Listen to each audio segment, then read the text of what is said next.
또 이르시되 하나님의 나라는 사람의 씨를 땅에 뿌림과 같으니 그가 밤낮 자고 깨고 하는 중에 씨가 나서 자라되 어떻게 그리 되는지를 알지 못하느니라. 땅이 스스로 열매를 맺되 처음에는 싹이요 다음에는 이삭이요 그 다음에는 이삭의 충실한 곡식이라. 열매가 익으면 곧 낫을 되나니 이는 추수 때가 이르렀습니다. 또 이르시되 우리가 하나님의 나라를 어떻게 비교하며 또 무슨 비유로 나타낼까? 겨자씨 하나가 같으니 땅에 심길 때에는 땅 위에 모든 씨보다 작은 것이로되 심긴 후에는 자라서 모든 풀보다 커지며 큰 가지를 내나니 공중의 새들이 그 그늘에 깃들일 만큼 되느니라. 예수께서 이가 많은 비유로 그들이 알아들을 수 있는 대로 말씀을 가르치시되 비유가 아니면 말씀하지 아니하시고 다만 혼자 계실 때에 제자들에게 모든 것을 해석하시더라. 아멘. 우리가 어떤 이 진리나 이 교훈을 다른 사람들에게 이야기를 할 때에 그 진리 그 상태 그대로 전하게 되면 사람의 머릿속에 오래 남지 않을 뿐만 아니라 별로 감동도 없습니다. 예를 들어서 인내하는 것은 우리 삶에서 매우 중요합니다. 우리가 다 알고 있는 아주 사실이고 또 중요한 이 교훈입니다. 인내하는 것, 참는 것 너무나도 중요하죠. 근데 제가 이렇게 한다고 말을 한다고 해서 여러분의 마음에 별로 와닿지 않습니다. 그러나 이 진리를 이야기 속에 담아서 전달하게 되면 훨씬 더 효과적이고 사람들에게 감동을 줄 수 있다고 하는 것입니다. 여러분 마시멜로 이야기 아시죠? 아이들을 놓고 실험하는 그런 내용입니다. 그러니까 마시멜로는 이렇게 먹는 것입니다. 아이들에게 마시멜로를 주고 지금 먹으면 이거 하나밖에 먹지 못한다. 그러나 너희들이 일정 시간 동안 10분이면 10분 또 20분이면 20분 그 시간 동안 참게 되면 너희들에게 하나를 더 주겠다라고 약속을 했지만 대부분의 아이들은 참지 못하고 그 욕구를 이겨내지 못하고 먹더라라고 하는 것이죠. 그리고 이때 인내했던 애들이 있는데 참았던 애들이 있는데 그들의 인생을 계속 역추적해서 그들의 인생을 계속해서 추적을 해보니까 나중에 그들이 성인이 되었을 때 사회에서 훨씬 더 영향력 있는 이 사람이 되었더라. 그런 내용입니다. 똑같은 교훈이죠. 참고 인내하는 것. 같은 교훈이지만 이야기 속에 이 교훈을 담게 되면 듣는 사람들에게 훨씬 더 영향력 있게 전달할 수 있다고 하는 것입니다. 그런 점에서 이 삼국지는요, 이 동서고금을 막론하고 정말 많이 읽히는 책입니다. 근데 만약에 이 삼국지에 나와 있는 전술과 병법들이 많이 등장하고 있는데 이걸 따로 모아가지고 모음집을 발간해서 독자들에게 주었다면 지금처럼 베스트셀러가 되지 못했을 것입니다. 이런 병법들을 이야기 형식을 통해 가지고 소설로 엮였기 때문에 그래서 지금 우리들에게도 또 우리 후손들에게도 마찬가지일 것입니다. 사랑을 받고 있고 또 사랑을 받게 될 것입니다. 그래서인지 몰라도 하나님도 우리에게 진리를 말씀하실 때에 성경을 보게 되면 진리 그대로 이렇게 전달할 때도 물론 있지만은 성경에 보게 되면 이야기가 참 많이 등장합니다. 천지창조 이야기도 있고 또 아담과 하와 스토리, 아브라함의 스토리, 또 노아의 이야기, 또 성막 스토리. 그래서 성경은요, 어떤 분이 이야기하기를 성경은 우리에게 이야기로 말씀하시는 하나님의 말씀이다. 이야기책이다. 그렇게 이야기하는 분도 있습니다. 예수님도 마찬가지죠. 간혹 진리 자체를 나열할 때도 있지만은요, 진리를 말씀하실 때 주로 오늘 본문에도 나와 있지만 비유라고 하는 형식을 사용하십니다. 비유도 이야기 형식 가운데 하나입니다. 바로 이런 걸 통해 가지고 쉽게 효과적으로 우리에게 전달하고자 했다라고 하는 것이죠. 오늘 본문에 하나님 나라를 설명할 때 나온 바대로 하나님 나라는 직접적으로 설명할 수 있죠. 왜냐하면 예수님께서 하나님 나라를 직접 겪으신 분이기 때문에 직접적으로 단어 나열식으로 자기 경험 나열식으로 이야기할 수 있습니다. 그러나 그렇게 하지 않으십니다. 비유법을 쓰시죠. 다시 말하면 이야기를 통해서 우리가 더 쉽게 이해할 수 있도록 또 오래 기억할 수 있도록 하셨다라고 하는 것입니다. 두 남자가 있다라고 합시다. 한 여자에게 동일하게 프로포즈를 합니다. 두 남자 똑같이 한 여자를 정말 마음을 다해서 진심을 다해서 사랑하고 있습니다. 자, 첫 번째 남자는 프로포즈를 이렇게 합니다. 여자를 정면으로 이렇게 바라보면서 정말 진심을 담은 표정과 그 애절한 그 마음을 담아서 약간 목소리도 떨면서 정말 최선을 다해서 고백합니다. 사랑합니다. 이렇게 고백합니다. 그때 여자가 하는 말이 이것 말고 더 없어요? 이렇게 묻습니다. 그때 남자 대답은 나의 이 진실한 마음을 담은 고백에 다른 군더더기를 첨가하고 싶지 않습니다. 저는 양념을 싫어합니다. 저의 이 솔직 담백한 사랑의 고백을 받아주세요. 물론 멋있긴 하겠죠. 이게 첫 번째 남자의 고백입니다. 자, 두 번째 남자는 여자를 한밤중에 여의도 한강 유람선 선착장으로 끌고 갑니다.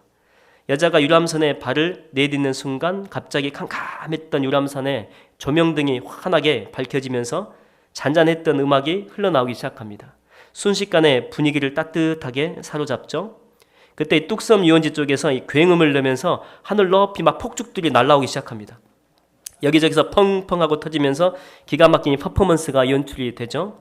이렇게 한참을 하고 나서 이제는 끝났다 싶었는데 갑자기 하늘에서 헬기가 날아오더니 남자친구가 밧줄에 안전하게 묶여서 내려오는데 입에는 빨간 장미 한 송이를 물고 있습니다. 그리고 손으로는 여러분 이 하트 아시죠? 하트. 작은 하트를 그리면서 내려오고 있는 것입니다. 다 내려오더니 여자를 오른팔로 안고 안전고리에 연결한 후에 함께 하늘 높이 올라갑니다. 헬기는 한강을 멋지게 여의도부터 팔당대교까지 이렇게 멋지게 선의한 후에 상일교회 옥상에 내리는데 이미 준비하고 있던 호산나 찬양대가 두 사람을 위해서 당신은 사랑받기 위해 태어난 사람 이 노래를 부르는데 그때 하트 모양으로 이미 만들어 놓았던 초 100개가 쫙 불이 번지면서 환하게 밝아옵니다. 남자는 그 사이로 여자를 데리고 가죠. 그리고 준비한 반지를 아무런 말 없이 사랑이란 말 전혀 동원하지 않습니다. 아무런 말 없이 그냥 손에 끼워줍니다. 여러분 같으면은 첫 번째 남자의 프로포즈를 받고 싶습니까? 아니면 두 번째 남자의 프로포즈를 받고 싶습니까? 프로포즈 받을 나이가 지났습니까? 네. 비록 이 두 번째 남자는요, 사랑이라고 하는 그런 단어를 한 번도 쓰지 않았죠. 그러나 여자를 얼마나 사랑하는지 충분히 우리가 알 수 있죠. 사랑을 가장 잘 표현하고 있는 것입니다. 단순히 사랑이라고 하는 이 진리를 말로 하는 것보다는요, 그걸 스토리에 담는 것입니다. 그럴 때 진리는 훨씬 더 이 감동과 능력을 발휘한다라고 하는 것입니다. 여러분이 복음서는요, 주님의 스토리입니다. 주님의 이야기인데 그 이야기의 주제는 바로 이것입니다. 이야기의 주제는 사랑입니다. 사랑. 우리를 향한 사랑. 물론 우리 보고 직접 사랑해라고는 하지 않죠. 그러나 이 복음서에 나타난 예수님의 이야기를 우리가 잘 살펴보게 되면 주님이 우리를 얼마나 사랑하시는지 쉽게 알 수 있습니다.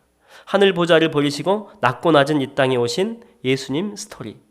비록 하나님의 아들이었지만 우리 죄를 대신 지시기 위해서 온갖 조롱을 다 받으시면서 십자가의 길을 묵묵히 걸어가시고 돌아가신 예수님의 스토리. 이 모든 것 안에는요, 솔직히 구체적으로 사랑이라고 표현하진 않지만 그렇지만 우리 마음속에 정말 깊고도 감격적으로 이 이야기가 다가온다라고 하는 것입니다. 그래서 우리가 이 복음서의 예수님의 이야기를 읽게 되면 왠지 모르게 눈물이 글썽글썽하게 되는 것입니다. 그러면서 주님 감사합니다. 자연스럽게 나옵니다. 내가 대체 뭐라고? 나 같은 존재가 대체 뭐라고? 주님 감사합니다. 감사합니다. 다시 감사가 회복이 되는 것입니다. 여러분, 이 복음서에 나타난 예수님의 이야기는 바로 여러분을 향한 주님의 프로포즈입니다. 신랑 되신 주님께서 얼마나 우리를 사랑하는지 단순하게 말로 하는 것보다는 자신이 이야기의 주인공이 되어서 지금 우리를 하나님의 나라로 초청하고 있는 것입니다. 저는 여러분이 주님의 프로포즈를 거절하지 않게 되기를 바랍니다. 본문은 하나님의 나라에 대한 이 비유인데 이 비유도 이야기라고 했습니다. 그러면 하나님 나라를 설명할 때 비유를 통해서 설명을 하고 있는데 첫 번째, 하나님의 나라는 대체 뭐냐는 것이죠. 하나님의 나라는 대체 어떤 것이냐? 26절을 보게 되면 하나님의 나라는 시로 시작이 된다 이렇게 나옵니다. 시다. 그런데 그 시가 심겨지게 되면 시간이 지나게 되면 언젠가는 자라서 이 곡식이 되겠죠. 그래서 낫을 대서 추수를 하게 된다라고 하는 것입니다. 이 속에 하나님 나라에 대한 특징이 대략 한 4-5개 정도 있는데 그 중에서 가장 큰 특징이 뭐냐? 하나님의 나라 가장 큰 특징 가운데 하나가 뭐냐면 확장된다는 것입니다. 확장된다, 커진다, 많아진다라고 하는 것이죠. 자, 그러면 대체 무엇이 하나님의 나라를 확장시키느냐라고 하는 것입니다. 대체 무엇이 하나님의 나라를 크게 만드느냐라고 하는 것이죠. 시가 어떻게 곡식이 되냐라고 하는 것입니다. 28절을 보면 나옵니다. 28절을 보면 땅이 스스로 열매를 맺되 이렇게 나옵니다. 그러니까 이 땅이 영양분을 가지고 있죠. 땅이 가지고 있는 그 영양분을 씨에게 공급을 해주는 것입니다. 또 땅 속에는요 수분이 많이 있습니다. 그 수분을 가지고 있다가 씨가 심겨지게 되면 그 씨에 전부 다 공급을 하면서 나중에 이 씨가 열매가 맺어진다라고 하는 것이죠. 결국 씨는요 내가 뿌릴 수 있습니다. 씨는 내가 뿌리지만 그러나 자라는 것은 전적으로 땅의 힘이다라고 하는 것이죠. 이걸 사도 바울은요 이 고린도전서에서 이렇게 이야기를 합니다. 나는 심었고 아볼로는 물을 주었으되 오직 누가? 하나님께서 자라게 하셨나니 그런즉 심는 이나 물 주는 이는 아무것도 아니로되 오직 자라게 하시는 이는 하나님뿐이니라. 하나님뿐이니라. 하나님이 자라게 하신다는 것이죠. 결국 여러분 하나님 나라가 확장되는 것은요 누구에게 달려 있습니까? 전적으로 하나님의 은혜로만이 가능하다라고 하는 것입니다. 하나님의 나라뿐만이 아니죠. 하나님 나라 백성인 우리들에게도 적용할 수 있습니다. 하나님 나라 백성인 우리들도 우리들의 힘으로 사는 존재가 절대 아닙니다. 여러분 우리도 주님의 은혜로 살아가는 존재입니다. 그래서 이 사도 바울의 고백 가운데 이런 말이 있죠. 고린도전서 15장 10절에 보게 되면 사도 바울이 이런 고백합니다. 그러나 내가 나된 것은 하나님의 은혜로 된 것이니 내게 주신 그의 은혜가 헛되지 아니하여 내가 모든 사도보다 더 많이 수고하였으나 그러나 내가 한 게 아니요 나의 공로가 아니요 오직 나와 함께 하신 하나님의 은혜다. 하나님의 은혜로다. 그러니까 사도 바울이 영향력 있는 사역을 감당한 것은 많은 교회를 세우고 정말 넓은 지역에 선교했지 않습니까? 이 모든 것은 다 하나님의 은혜로 가능한 것이지 결코 내 자신의 공로가 아니다라고 하는 것입니다. 여러분이 모세가 하나님을 만난 장소가 어디입니까? 모세가 하나님을 만난 장소는 호렙산입니다. 호렙. 어떤 사람은 이 발음 자체가 조금 이상해가지고 호렙산은 어떤 산이냐? 호렙이 산이다. 호렙. 근데 이 호렙의 의미가 좀 그런 의미가 있습니다. 남겨진 존재, 홀로 남겨진 존재. 이 의미를 확대해가지고 또 해석하게 되면 버려진 땅, 불모지, 건조한 땅 그런 의미를 가지고 있습니다. 그리고 실질적으로 성지순례 갔다 오신 분들이 알겠지만은요, 그곳에 가보게 되면 풀 한 폭이 제대로 만나기 힘듭니다. 그만큼 삭막한 땅이라고 하는 것이죠. 근데 이 호렙산이 지금 누구를 나타내고 있습니까? 바로 모세 자신의 인생을 나타내고 있습니다. 주님을 만나기 전에 모세의 모습입니다. 버려진 인생입니다. 이대로 10년을 살든지 20년을 살든지 아무런 의미가 없는 그런 인생입니다. 그래서 여러분 아시겠죠? 모세가 능력의 종이 된 것은 모세의 탁월한 자질 때문이 아니라는 거 여러분 아시겠죠? 바로 누구 때문에 그렇습니까? 누구 때문에 능력의 종이 됐습니까? 전적으로 하나님의 은혜입니다. 하나님이 함께 하셨기 때문에 모세가 능력의 종이 된 것이죠. 은혜가 임하니까 하나님의 성령의 임재가 모세를 사로잡으니까 호렙과도 같이 버려진 이 모세가 불꽃 같은 인생을 살게 되었던 것입니다. 그래서 여러분 우리 그리스도인들은요 우리의 능력으로 사는 존재가 절대 아닙니다. 하나님의 은혜로 사는 존재입니다. 지난번에 그 서울시 교육청에서 주최한 그 고무동력기 글라이더 날리는 대회를 했는데 그 대회에 제 아들과 함께 나간 적이 있습니다. 부모하고 또 초등학생 애들과 함께 참여하는 그런 대회입니다. 다 끝나고 난 다음에 전문가가 이제 약간의 강의를 해주는데 들어보니까 한국 최고 기록이 한 30분 정도 된다고 합니다. 그러니까 30분 정도 이 고무 동력기가 하늘에 가서 이렇게 떠 있는 거죠. 근데 이 고무 동력기가 날아가는 원리는 뭐냐면 이미 감겨져 있는 줄이 있는데 이 줄이 풀리면서 프로펠러가 막 돌아가는 그 힘으로 날아갑니다. 보통 이 고무줄이 다 풀리는 시간은요, 적게는 한 30초에서 많아도 1분이 넘지 않는다라고 합니다. 그 시간 동안 하늘을 향해서 계속 올라가는데 정말 높이 올라가는 그 고무 동력기는 63빌딩 이상, 요즘에 새로 지어진 제2롯데월드 있죠. 그 꼭대기까지, 그 높이까지 올라간다라고 합니다. 그러면 다 풀렸으면은 그냥 내려와야 정상인데 그렇게 올라간 그 고무 동력기가 29분 동안 내려오지 않고 그 위에서 비행한 것입니다. 여러분 이게 가능한 이유가 무엇이겠습니까? 1분 만에 고무 동력기 줄이 다 풀렸으면 바로 내려와야 되는데 29분 동안 하늘 위에 머물러 있는 것입니다. 그게 가능한 이유는 우리가 밑에 있기 때문에 잘 모르겠지만 하늘 높이에 올라가게 되면 많은 기류들이 있다고 합니다. 많은 기류들이. 이쪽에서 오는 기류가 있고 또 이쪽에서 오는 기류가 있고 쉽게 말하면 이 바람이 있다고 하는 거죠. 바람. 이걸 타게 되면 이 동력이 없어도 하늘에서 날아다닐 수 있다고 하는 것입니다. 그러니까 이 고무줄로만 버틸 수 있는 시간은요 솔직히 1분도 안 되지만 자연의 힘은 29분을 더 날게 한다라고 하는 것입니다. 여러분 우리 인생도 마찬가지입니다. 사람의 노력으로 이룰 수 있는 것은요 항상 한계가 있습니다. 1분밖에 안 됩니다. 한계는요 우리의 능력으로 돌파하는 것이 아니죠. 이 한계, 우리가 극복해야 될 이런 한계가 있는데 이 한계는 우리 힘으로 극복하는 것이 아닙니다. 우리 힘으로 돌파하는 것이 아닙니다. 주님의 은혜로만 돌파할 수 있다라고 하는 것입니다. 여러분 우리 인간의 능력을 뛰어넘는 진짜 큰 일은요 사람이 할 수 없습니다. 우리의 능력 밖의 일은 사람이 할 수가 없죠. 다 하나님의 은혜입니다. 하나님의 지혜입니다. 성령께서 그 마음을 주셨기 때문에 우리가 우리 능력 밖의 일도 해낼 수 있다라고 하는 것입니다. 모세의 인간적인 리더십으로는요, 어떻게 해서든지 이스라엘 백성들을 끌고 홍해 앞바다까지는 갈 수 있습니다. 그러나 인간의 힘은 딱 거기까지입니다. 딱 거기까지. 홍해를 건너는 것은 하나님의 은혜입니다. 은혜가 있어야 건넙니다. 모세는 이 자신의 탁월한 리더십을 발휘해가지고 이스라엘 백성들을 정말 잘 설득해가지고 광야 안으로까지는 들어갈 수가 있습니다. 그러나 인간의 힘은요, 딱 거기까지입니다. 광야에서 사는 것은요, 하나님의 은혜로만 가능합니다. 하늘에서 만나가 내리고 바위덩어리에서 물이 나오게 하는 것은요, 하나님의 은혜입니다. 은혜 없으면 죽습니다. 그러므로 우리가 인생을 살 때 실력을 키워가는 것도 필요하고 정말 중요합니다. 하지 말라고 하는 것 아닙니다. 그런데 우리가 반드시 알아야 될 게 뭐냐? 인생은 노력으로 안 되는 것이 훨씬 더 많다라고 하는 것입니다. 하나님의 은혜가 있어야 됩니다. 위로부터 부어주시는 하나님의 은총이 우리 가운데 필요하다고 하는 것입니다. 그래서 주님은요, 사도행전에서 제자들을 파송하기 전에 이렇게 말씀하십니다. 오직 성령이 너희에게 임하시면 너희가 권능을 받고 예루살렘과 온 유대와 사마리아와 땅끝까지 이르러 내 증인이 되리라. 증인되는 삶에서 가장 중요한 것은 무엇입니까? 너희들이 실력에 있지 않다는 것입니다. 너희들이 언변에 있지도 않다. 너희들이 많이 배운 것 있지도 않고 너희들이 많이 가지고 있는 것 거기에 있지도 않다. 오직 성령이 너희에게 임하시면 곧 무엇입니까? 성령 받으라는 것입니다.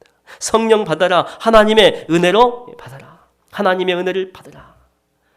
여러분, 우리는 하나님의 은혜로 사는 존재이지 우리의 능력으로 사는 존재가 결코 아닙니다. 저도 마찬가지고 여러분도 마찬가지입니다. 우리는 모두 다 주님의 은혜가 필요합니다. 인생이 막혔다면 막힌 바로 그곳에서 주님의 은혜가 필요하고, 삶이 정말 답답하고 힘들고 숨이 막힌다면 여러분 틀림없습니다. 다른 게 아닙니다. 지금 여러분에게 가장 필요한 게 뭐냐? 주님이 주시는 은혜가 필요합니다. 여러분, 은혜 받아야 삽니다. 은혜 받아야 한계가 극복이 됩니다.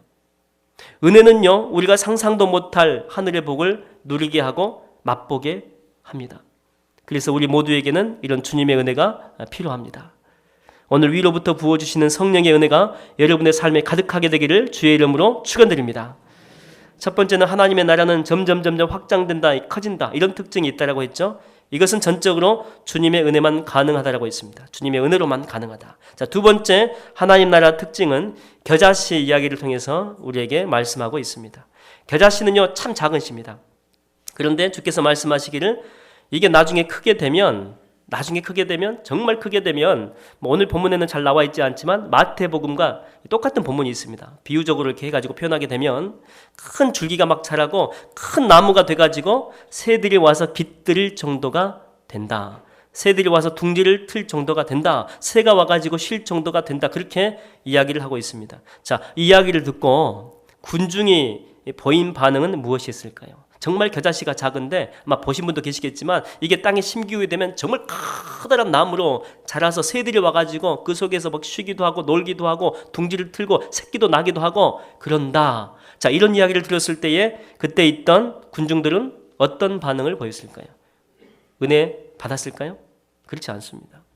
예수님이 또 과장법 쓰시는데 과장법. 좀 과장이 세시다. 왜 이렇게 뻥을 잘 치실까? 왜냐하면 여러분, 이 겨자씨는요, 크게 되면 아무리 커도 나무 안 됩니다. 고작 겨자 풀 됩니다. 풀.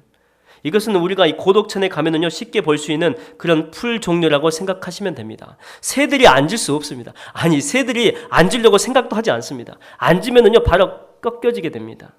그래서 주께서 하신 말씀은요, 뭐 이런 예입니다. 이런 대충 제가 예를 들어 설명하게 되면, 여러분들이 저를 부담스러워할까봐 제가 말하지 않았는데 솔직히 저에겐 여러분 공중부양 능력이 있습니다. 그래서 제가 주기도문 한번 외우고 짠 하게 되면 지상에서 50m 쫙 올라갑니다. 그리고 저에게는 이 축지법이 있어가지고 어제는 심심해서 남한산성을 갔다 왔는데 시간 재보니까 딱 5분 걸렸습니다. 뛰어서.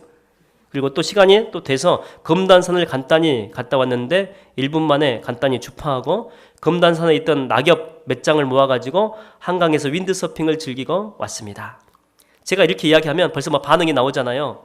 비웃고 있지 않습니까? 뭐 할렐루야, 뭐 믿습니다. 이런 반응 절대 아니죠. 저하고 막 얘들을 번갈아 가면서 안 됐다, 뭐 고개를 절레절레 흔들겠죠. 애들이 불쌍하네. 물론 여러분, 예수님께는 이런 반응까지는 아닐지라도 지금 이게 말도 안 되는 말씀이기 때문에 겉으로는 티는 내지 않지만은요, 그에 준하는 반응이 있었을 것입니다. 어떻게 겨자씨가 자라면 나무가 되냐라고 하는 거죠. 있을 수가 없다는 거죠. 작은 바람에도 심하게 흔들리는 겨자 풀밖에 안 된다라고 하는 것입니다. 그런데 여러분, 여기에 주님의 메시지가 있다는 사실을 아십니까? 어떤 메시지가 있습니까? 그래, 맞다는 게 맞다. 주께서 말씀하시기를 그래, 맞다. 하나님 나라는 너희들이 볼 때 겨자풀처럼 정말 연약해 보일 수 있다. 그래서 새들이 와가지고 앉으면 기울어지고 부러질 만큼 정말 보잘것없다. 그런데 그렇게 보일 뿐이지 실제로는 하나님 나라는 새가 깃들 만큼 강하다라고 하는 것입니다. 이게 메시지입니다. 너희들의 눈에는 그렇게 보인다. 그렇게 보일 뿐이다. 그러나 실제로는 강하다. 그게 메시지입니다. 여러분, 예수님 보십시오. 세상 사람들은요, 예수님을 한없이 연약한 존재로 보았습니다. 겨자풀입니다. 겨자풀. 힘도 없고 능력도 없어서 조롱하면 다 조롱당하고, 침뱉으면 그대로 받고, 때리고 매질하면, 채찍질하면 그대로 다 받습니다. 십자가에 못 박으면 그냥 박히고, 마치 도살장으로 끌려가는 어린 양처럼 그 흔한 발짓 한번 하지 않습니다. 전적으로 무능한 존재입니다. 근데 여러분, 정말 그렇습니까? 주님이 정말 그렇게 연약하고 무능한 존재입니까? 그래서 돌아가신 것입니까? 물론 우리들의 눈에는요, 그렇게 보일 수 있죠. 그러나 그렇게 보일 뿐이지 주님 안에는 천지를 창조하신 전능한 능력이 그 속에 숨겨져 있었다고 하는 것입니다. 다윗과 골리앗의 싸움도 마찬가지입니다. 골리앗은요, 다윗을 겨자풀 정도로 생각한 것입니다. 한번 밟으면 밟히는 존재. 아니, 밟을 필요도 없죠. 후 한번 불게 되면 나가 떨어질 존재입니다. 골리앗이 다윗을 볼 때에 그냥 만만하게 본 정도가 아니고요, 아예 상대할 가치조차 없는 존재로 바라본 것입니다. 그러나 이 골리앗의 눈에 그렇게 보였을 뿐이지 주님은요, 이 겨자풀과 같은 다윗을 당신의 그 전능한 능력으로 감싸고 있었던 것입니다. 겨자풀 그 줄기줄기 하나하나를 고밀도 스테인리스 강철로 만들어 주신 것입니다. 스치기만 해도 중상입니다. 예전에 한참 이 중국 선교를 할 때가 있었는데, 중국 본토에서 한족 지도자들에게 말씀을 가르칠 때가 있었습니다. 보통 이 말씀 세미나를 하게 되면 일주일 정도를 했는데, 그 듣기 위해서 3일에서 또 5일, 또 많게는 7일 이상을 한족 지도자들이죠. 그들이 버스를 타고 기차를 타고, 그래서 우리가 강의하는 그 장소까지 이제 오게 됩니다. 첫날 강의하려고 하는데 보니까 가관입니다. 분명히 나는 중국교회 지도자들, 그 리더들이라고 해가지고 그렇게 알고 왔는데, 모양새가 정말 죄송한 표현이긴 하지만은 노숙자들이 따로 없습니다. 그들이 풍겨내는 그 냄새가 얼마나 이상한지. 머리는 기본적으로 이렇게 다 눌려 있습니다. 여기 눌려 있든지, 여기 눌려 있든지, 아니면 뒤에 떡져 있든지. 그 중에 한 젊은 여자가 있었는데 나중에 물어보니까 나이는 25살이라고 하는데 예까지 없고 그 자리에 있는 것입니다. 그래서 첫 강의가 끝난 다음에 통역하는 이 조선족한테 물어봤습니다. 다른 사람은 그렇다고 쳐도 지금 예까지 없고 있는 이 아줌마는 대체 누구냐고, 정체가 뭐냐고, 왜 이 자리에 있냐고, 그냥 놀러 온 것 아니냐고 이렇게 물어봤더니 통역하는 전도사님이 말씀하시기를, 여러분, 이 중국에는 많은 성이 있죠. 성. 그 많은 성 가운데 하나의 교회가 있는데 그 교회의 성도 수가 2,000명이 넘습니다. 그 교회 지도자입니다. 그리고 그 자매의 어머니 아버지는 복음을 끝까지 지키기 위해서 중국 공산당들에게 순교했습니다. 그리고 이 자매는 너무나도 성경을 사랑했기 때문에 신약을 처음부터 끝까지 다 외우고 있고 구약도 몇백 번을 봐가지고 성경을 거의 통달하고 있는 사람이라고. 이 자매뿐만 아니고 지금 여기에 모인 모든 사람들이 기본은 다 이 정도 하고 있다고. 갑자기 그 이야기를 들으니까 이분들 앞에서 왜 이렇게 작아지는지, 손 벌리고 자신 있게 막 떵떵거리면서 강의를 했는데 갑자기 이렇게 벌려졌던 그 손이 살포시 이렇게 모아지면서 강의할 때 한마디 한마디에 겸손함을 싣고 최대한 정중하고 귀여운 표정으로 씩 웃으면서 그분들을 다 바라봤습니다. 그저 별것 아닌 겨자풀 정도를 생각했는데 새들 정도가 아니죠. 새떼들이 몰려와가지고 둥지를 틀 만큼, 그래서 그분들로부터 충분히 돌봄을 받을 수 있을 정도로 거기에 모인 모든 사람들은요 전부 다 영적 거인이었다라고 하는 것입니다. 여러분, 이스라엘 백성들이 광야 40년 지낼 때 주님은 그들에게 성막을 선물로 주십니다. 성막은 쉽게 말하면 무엇입니까? 하나님이 거하는 집입니다.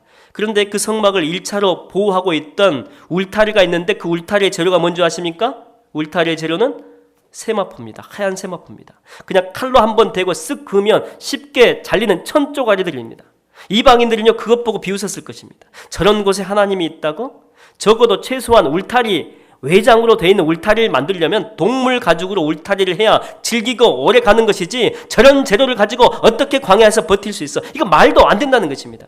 그냥 이 정갈 같은 것을 지나가다가 쥐게 한번 휘둘러도 쉽게 찢어지는 것입니다. 일주일도 못 가는 것입니다. 그런데 그렇게 연약해 보이던 세마포 울타리는 광야 40년을 버텨낸 것입니다. 여러분, 우리가 가만히 보면 우리가 이 세마포와 같이 연약한 이 겨자풀들입니다. 우리는 정말 연약합니다. 강하게 보이려고 노력하지만 근본적으로 인간은요, 이 마음속에 연약함이 다 있습니다. 울기도 참 잘합니다. 겉으로 울지 않을 뿐이지 속으로도 많이 웁니다. 마음도 열려서 쉽게 상합니다. 정말 애통이 할 때가 얼마나 많이 있는지 모릅니다. 고난의 바람이 불면 이 겨자풀처럼 막 흔들립니다. 조금 더 세게 불면 약하디 약한 이 세마포처럼 곧 찢겨나갈 듯이 고통스럽기도 합니다. 그래서 성경도 우리 보고 뭐라고 한지 아십니까? 베드로전서 1장 24절을 보게 되면 이렇게 이야기합니다. 그러므로 모든 육체는 풀과 같다. 모든 육체는, 모든 인생은 다 풀과 같다. 이 겨자풀이라고 우리에게 이야기합니다. 지렁이 같은 너 야곱아, 밟으면 꿈틀대는 것 빼놓고는 아무것도 할 수 없는 존재입니다. 상한 갈대고 꺼져가는 등불입니다. 그만큼요, 우리는 연약한 존재라고 하는 것입니다. 그런데 참 신기한 건 뭐냐? 신기한 것은 그 연약함을 이끌고 지금 우리가 여기까지 온 것입니다. 넘어질 듯 하면서도 신기하게 우리가 다시 일어섰고, 정말 스스로도 이번에는 너무나도 큰 문제이기 때문에 나는 이제 못 일어날 거야. 아니, 일어나고 싶지 않다는 것입니다. 너무나 큰 좌절을 맛봤기 때문에 아예 들어 누워가지고 나 그냥 이렇게 세우지 말라는 것입니다. 나 절대 못 일어나겠다. 너무 힘들다라고 하는 것입니다. 그런데 어느덧 우리 모습을 보니까 다시 서 있는 나의 모습을 우리가 보게 되는 것입니다. 정말 기가 막힙니다. 정말 놀라울 뿐입니다. 여러분, 우리가 서 있기만 합니까? 우리만 서 있습니까? 그렇지 않습니다. 우리가 다른 사람을 세우고 있는 것입니다. 다른 사람을 도와주고 있는 것입니다. 상처 입은 치유자라고 해서 나도 무진 상처 많이 받고 아픔도 많이 겪고 참 험한 꼴도 많이 당했습니다. 그런데 상처 입은 내가 다른 사람을 위로하고 격려하고 또 치유하는 것입니다. 상처 입은 치유자입니다. 겨자풀 같은 존재인 내가 어떻게 정말 그런 일을 감당할 수 있습니까? 이미 쓰러져 있어야 될 연약한 우리가, 여러분, 어떻게 우리가 그런 일을 감당할 수 있습니까? 쓰러진 나를 세우고 나의 빈 잔을 채우네. 주 나의 모든 것. 약할 때 강함 대신에 나의 보배가 되신 주. 주 나의 모든 것. 쓰러진 나를 세우고 나의 빈 잔을 채우네. 주 나의 모든 것. 여러분, 우리가 오늘 또 이렇게 서 있는 이유는요, 비록 눈에는 보이진 않습니다. 그러나 눈에는 보이진 않지만 우리를 이렇게 살포시 보듬어 주시는 그 주님의 은혜가 여러분과 함께하기 때문에 그런 것입니다. 내가 세상 끝날까지 너희와 항상 함께, 세상 끝날까지 너희와 항상 함께 하겠다라고 말씀하십니다. 여러분, 하나님 나라가 이 겨자풀처럼 보이듯이 하나님 나라 백성인 우리들도 겨자풀과 같습니다. 그러나 주님의 은혜가 우리 가운데 임하게 되면 우리는 주님의 능력을 경험하게 될 것입니다. 에스겔 골짜기 여러분 아시잖아요. 죽음만이 득실되는 그 마른 뼈들 위에 하나님의 은혜가 임합니다. 하나님의 성령의 임재가 그 마른 골짜기, 뼈들밖에 없는 사망의 골짜기 위에 임하니까 생명이 흘러넘칩니다. 죽었던 그 생명이, 죽었던 것들이 생명을 얻어서 하나님의 군대가 됩니다. 여러분, 하나님의 은혜가 여러분을 감싸게 되면 우리 삶 속에는 상상도 못했던, 또 상상할 수도 없었던 그런 기적들이 우리 가운데 펼쳐지게 될 것입니다. 그래서 여러분, 우리 모두에게는 하나님의 은혜가 필요합니다. 주님의 은혜가 필요합니다. 부자에게도 은혜가 필요하고, 가난한 자에게도 은혜가 필요하고, 병든 자에게도, 또 건강한 자에게도, 어린 아이들, 유아들에게도 필요하고, 또 성인된 여러분에게도 주의 은혜가 필요하고, 여러분의 가정도 마찬가지입니다. 여러분의 자녀들에게도 주님의 은혜가 필요합니다. 목사인 저에게도 필요하고, 우리 장로님들도, 우리 권사님들도, 집사님들도, 우리 모두는요, 하나님의 은혜가 다 필요합니다. 여러분, 우리는 은혜가 필요한 존재들입니다. 오늘 그 차고 넘치는 주님의 은혜가, 주님의 임재가 여러분과 함께 하시게 되기를 주님의 이름으로 축원드립니다. 기도하겠습니다. 주님이 겨자풀처럼 연약한 우리들에게 모두 주님의 은혜가 필요합니다. 오늘 하늘을 두루마리 삼고 바다를 먹물 삼을 만큼의 충만한 은혜의 복을 우리 가운데 내리워 주시옵소서. 예수님의 이름으로 기도하옵나이다. 아멘.